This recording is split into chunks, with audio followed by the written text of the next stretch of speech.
Dry stack only means that there is no mortar in it. And one of the advantages of dry stone stacking, and the reason they did it in Japan so much, is because Japan, such as here, you have a lot of earthquake sort of issues. And it's not if you're going to get an earthquake, it's when and how often and how strong.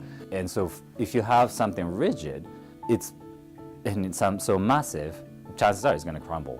So they don't put any mortar or anything like that. So when it shakes, and they build it in such a way that all the stones are pointing inside. They're not level, they're not up, they're pointing down, all of the stones. So when you shake it, it tightens. The whole thing tightens.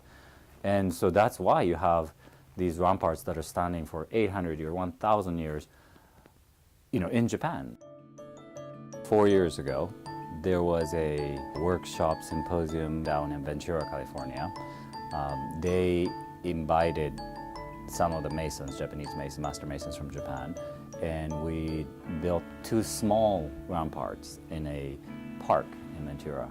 At that time, I already started thinking about, we need to do this in Seattle. It's going to be received extremely well up here. There's a lot of love for anything Japanese, it seems like here. Kentaro Kojima came from Japan, from a place called Kochi, to be specific. Kochi, the little prefecture that he's from, is not necessarily the most wealthy, doesn't have a lot of industry, and so it wasn't unnatural for young guys to go out and find work. And he basically put down his roots here, and he called his family.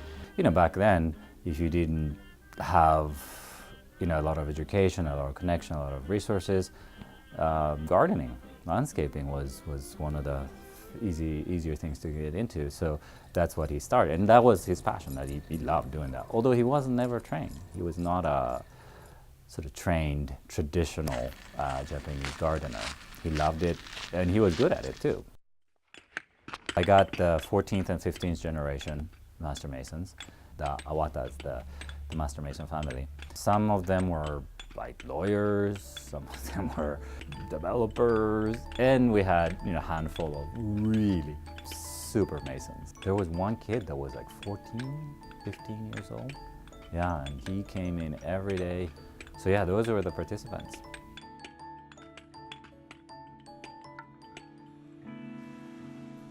The area that the rampart, the Ishigaki, is on the higher elevation, so you can use it as a lookout. And also it's on the edge of this big lawn area that we rent out almost every weekend in the summer for weddings.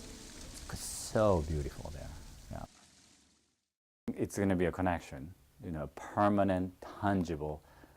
I always want to say climbable, but don't climb it. We're not supposed to. So that is as authentic Japanese as you can have it. And it was built by, built by us, built by people, local people, with the tutelage, with the guidance of the master, Japanese master. So I hope it works as an inspiration, stimulus of some sort, and hopefully a little bit of a bridge from here to there, there to here.